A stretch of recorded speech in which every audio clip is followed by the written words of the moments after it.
ar a conversa de redação com Júnior Moreira, Eduardo Costa, economista Rita Mundinho, cientista político Malco Camargos e também com a sua participação, ouvinte da Itatiaia, por meio do WhatsApp do jornalismo 999967074.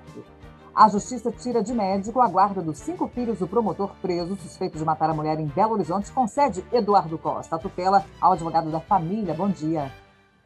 Bom dia para todo mundo. Quando o Ministério Público confirmou suas suspeitas e acusou o promotor do assassinato da mulher, meu coração gelou pensando nos 5 filhos, adolescentes e alguns ainda crianças, porque eu conheço casos semelhantes em que os pais viveram os mais diversos e inesperados episódios, acidente, ou mesmo crime, quando fiquei sabendo que a mãe estaria no cemitério e o pai na cadeia, pedi a Deus por essas crianças. Sem entrar no mérito da questão, até porque eu não tenho informação para isso, lamento o quanto a cabeça desses meninos está sendo prejudicada, o quanto o futuro deles está sendo comprometido, com tanta indefinição, com tanta incerteza, com tanta pressão, com tanta covardia que a vida está impondo a essas pessoas. Que Deus proteja, hoje e sempre, os filhos do promotor. Júnior, vamos só relembrar aqui para o ouvinte como é que foi essa mudança aí de guarda das crianças e dos adolescentes. Pois é, Kátia, bom dia para quem está chegando no Conversa de Redação. Eu estava conversando agora com o nosso Renato Rios Neto, que trouxe essa matéria com uma exclusividade no Jornal da Itatiaia hoje mais cedo, e ele me explicava alguns passos do que aconteceu. O médico que é corresponsável pelas crianças, ele tinha uma guarda provisória, então o tempo acabou. Ele já tem outros 2 filhos, eu imagino a confusão que é mais 5 pessoas chegando ali, apesar de ser amigo da família e tudo, já conhecia as crianças, mas eu imagino que não deve ser nada fácil. E aí, como essa guarda era provisória, o avô materno, segundo o advogado e o próprio doutor, não mostrou interesse em ficar com as crianças. Para essas crianças não irem para um abrigo, o advogado então pegou a guarda dessas crianças. Kátia, eu estou passando aqui um relato do que o Renato Rios Neto conseguiu apurar na reportagem que ele trouxe para a gente. Agora, comentar esse assunto é muito difícil, É uma coisa tão particular, assim, uma coisa que é tão da intimidade dessas crianças e das pessoas envolvidas, Eu posso só repetir o que o Eduardo disse. O meu grande temor disso tudo é a cabeça dessa criançada, desses adolescentes. Eu imagino o que elas devem estar passando, com a mãe morta, o pai preso, sendo acusado. Agora, segundo o Renato, ainda conversava com ele, que os filhos ainda acreditam na inocência do pai, Não acreditam que o pai tenha feito isso com a mãe. Enfim, agora é esperar a justiça. Malco Camargos, bom dia. Inclusive, na próxima semana, o Ministério Público vai decidir se manda ou não a júri popular do promotor. Kátia, Rita, Júnior, Eduardo. O Ministério Público tem feito um trabalho interessante, Inclusive o indiciamento... Aliás, vai decidir se denuncia, O juiz vai decidir se manda ou não a júri popular, vai decidir se denuncia. Pois não, mas quando o Ministério Público coloca alguém da sua própria classe da berlinda, ou seja, está mostrando uma eficiência e o não cooperativismo da classe. E é muito interessante quando a gente pensa o que é o Ministério Público, abriu um concurso agora essa semana, são mais de 10 mil inscritos para apenas 50 vagas. E como de praxe, nem sempre se completa todas as vagas, ou seja, é uma carreira de Estado extremamente disputada e mesmo com toda essa forma de seleção, essa seleção rigorosa, às vezes acontece não ter pessoas boas dentro da corporação. Eu gosto de fazer sempre um paralelo com a política, Na política também é assim. Algumas peças produzem resultados desastrosos, enquanto outros produzem um trabalho valoroso e queria ser reconhecido por nós como cidadão. No Ministério Público, a mesma coisa. Enquanto uns produzem trabalhos valorosos, outros acabam denegrindo a imagem da instituição. Rita Mundinho, bom dia. Bom dia, Kátia. Bom dia a todos. Eu fico aí nessa linha do Eduardo, do Júnior, e o que mais me chamou a atenção durante a apuração desse caso foi a firmeza com que os filhos defendiam o pai, inclusive na televisão, nas matérias, na época. E realmente deve ser muito difícil estar no lugar deles.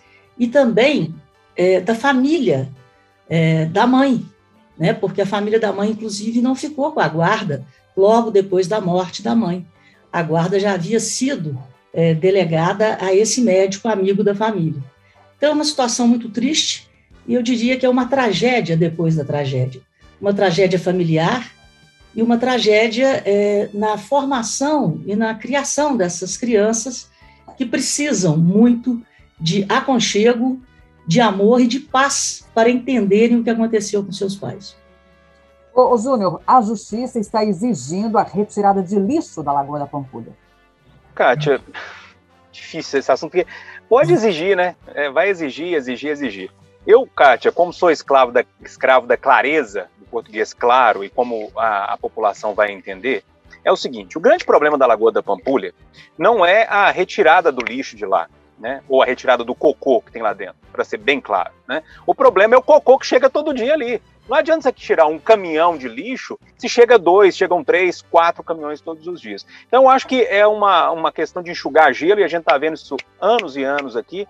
Ouvimos falar uma época que a Copasa estava resolvendo o problema, que o esgoto que vinha de Contagem, naqueles ribeirões ali, a situação ia resolver, mas enquanto não resolver totalmente uma estação de tratamento que realmente não deixe chegar lixo à lagoa, limpar a lagoa, tirar os detritos da lagoa, não vai adiantar muita coisa. É enxugar gelo, Mauro? Parece que sim, né? Quanto tempo essa história, quantos prefeitos já anunciaram uma nova Lagoa da Pampulha, né? E especialmente esta época, né? Quando nós assistimos a Olimpíadas, né? A gente vê como é que são as áreas públicas no Japão. Ontem, ao ouvir o depoimento do Alisson, nosso atleta de vôlei de praia, falando que ficamos nos anos 90, é exatamente esse sentimento que eu tenho ao ver a Lagoa da Pampulha. Estamos parados no passado. Eu que sou corredor, né, que adoro correr em volta da lagoa, ao ver aquele espelho de água inutilizado, ao sentir o cheiro, como bem diz o Júnior, de cocô quando a gente passa lá do lado, é muito triste e desolador e tira muito a nossa esperança de ver essa cidade melhor no futuro. Eduardo Costa, e você que tem um histórico aí, sabe de tudo que já foi anunciado sobre a Lagoa da Pampulha, né? Kátia, assim como o anel rodoviário, BR-381, metrô, quer dizer, os grandes temas dessa cidade que demandam entendimento entre vários níveis de poder estão travados há 60 anos. Eu nunca ouvi falar que a Prefeitura de Contagem ou a Prefeita de Contagem se reunisse com um prefeito de Belo Horizonte e esses dois prefeitos estivessem ou se fizessem acompanhar do governador do estado. Porque o assunto, como já foi dito, demanda a Copasa, demanda outro município, demanda um esforço conjunto. Nunca ouvi falar de uma reunião. E repito aqui, já falei isso no Conversa da Nação há 5 vezes, mas vai que tem alguém que nasceu nos últimos 5 anos e que não escutou. Vai escutar agora. A Pampulha é um negócio tão grave que quando Hélio Garcia acumulava os cargos de vice-governador do Tancredo e prefeito de Belo Horizonte, ele comentou numa reunião na prefeitura que o Nilton Cardoso precisava de fazer alguma coisa para ajudar Belo Horizonte. E o Nilton Cardoso, então prefeito de Contagem, respondeu assim: quanto mais vocês mandarem presos para cá, mais cocô nós vamos mandar para vocês. Esse que é o entendimento das pessoas públicas nos últimos 40 anos. Eu não conheço um prefeito dessa cidade, um governador desse estado que tenha feito força efetiva para resolver o problema, Kátia. Era um assunto deixado de lado, né, Rita? Há anos.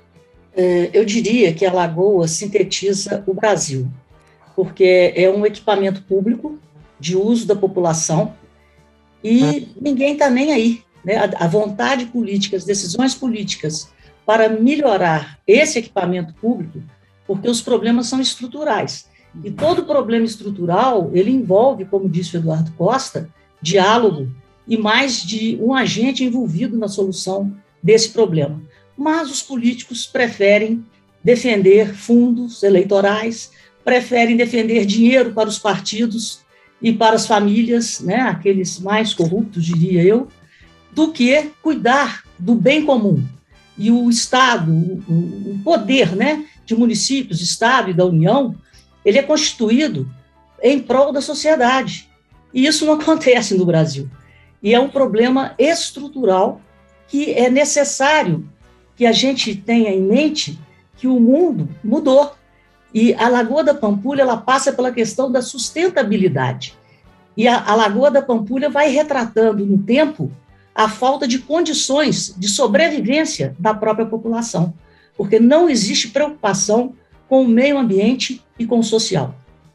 Kátia, só para lembrar que esse equipamento público, que esse cartão postal foi escolhido, foi eleito pelas organizações das Nações Unidas Patrimônio Natural da Humanidade, e a gente não cuida.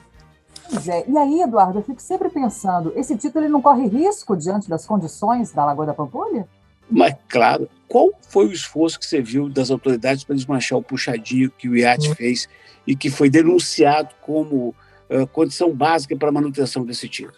Pois é, sim. Aí trata-se de uma questão da estrutura arquitetônica, digamos assim. Agora, o que é mais grave, como a Rita Mundim acabou de lembrar, né, que a questão ambiental parece que é um tema menor.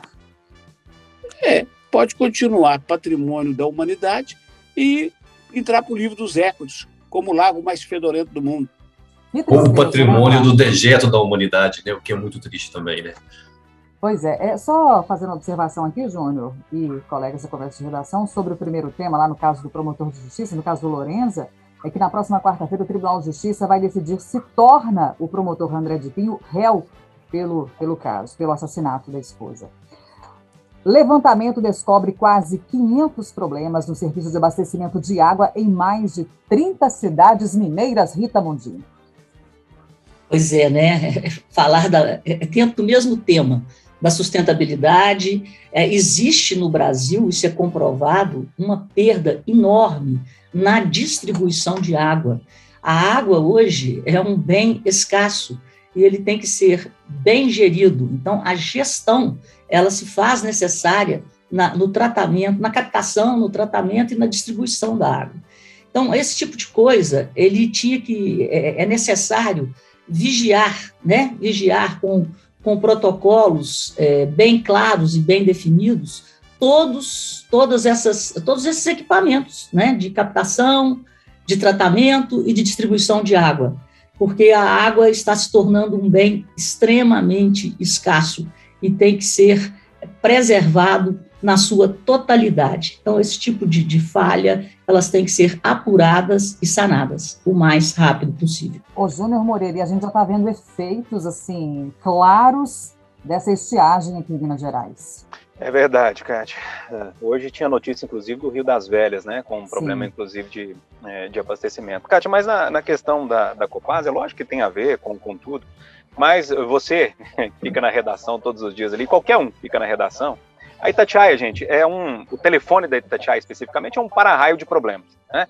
Todo mundo tem um problema e tem hora que antes de ligar para a polícia, liga para a Itatiaia, né? E senta ali meia hora, qualquer um quiser fazer a experiência, senta meia hora e pega as reclamações. Tenho certeza, em qualquer momento do dia, que o maior número de reclamações é da Copasa. É impressionante. Eu estou apresentando o plantão da cidade esses dias no lugar do Eustáquio Ramos. É impressionante o tanto de WhatsApp. Tem 15 dias que eu estou sem água, Júnior. Tem um cano estourado, ninguém vem arrumar. O esgoto está a céu aberto. É impressionante o tanto que a Copasa é ineficiente e é incompetente. Ela não consegue fazer o básico que se propõe, que é entregar água tratada na torneira das pessoas e tratar o esgoto. Eduardo, você me dá um minuto? Você me dá só um minuto? Claro. Eu esqueci de mencionar uma coisa muito importante. A Copasa, assim como a CEMIG, elas perderam muito a sua capacidade de investimento, porque o Estado quebrou e o Estado é seu maior acionista. Então, é necessário que fique registrado aqui a importância, no meu ponto de vista, da privatização ou da transformação dessas empresas em corporações, para que o dinheiro necessário para a manutenção e a expansão de serviços tão necessários, serviços básicos como energia e água, seja mantido e mantido com qualidade. Então, existe esse problema sério, que é a falta de dinheiro para investimento. Ô, Eduardo Costa, dá para fazer contraponto aí no que disseram Júnior e Rita Mundim?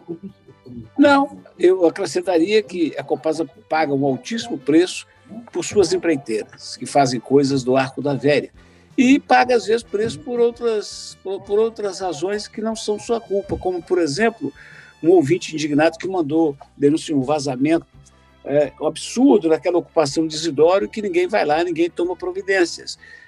A prefeitura da capital, não faz muito tempo, criou um bebedouro ali na Praça Rio Branco. Está lá de novo estourado, porque o pessoal rouba a torneira, o registro. Está lá estourado, vazando água o dia inteiro, um esgoto a céu aberto na praça da rodoviária. Então, nós estamos vivendo um tempo de desordem generalizada e as duas coisas mais importantes depois da liberdade, que são água e luz, às vezes faltam, porque furtam os cabos ou porque destrói os registros. É um Deus nos acuda, dona Kátia. Vamos ouvir o Malco Camargo. Ô, Malco, o levantamento está apontando problemas em 30 cidades mineiras. Mas 30 cidades mineiras no universo de 853 municípios ainda está pouco, né? Deve estar subnotificado isso aí. O que eu acho que queria destacar é a importância do uso de indicadores na gestão. Como bem a Rita disse, é importante que a gestão seja eficiente e para que isso aconteça tem que se usar indicadores. O resultado deste levantamento mostra que a corporação, que a instituição, que a Copasa, sendo pública ou seja privada, o uso de indicadores é fundamental para verificar a eficiência do serviço da concessionária, né, no caso da distribuidora de água, a importância de avaliar a expectativa dos cidadãos e também a avaliação que eles fazem desse serviço. Com esse conjunto de indicadores, certamente poderemos ter serviços melhores no futuro. Final do Jornal da Itatiaia desta quarta-feira. Um ótimo dia a todos. Aproveitem o dia.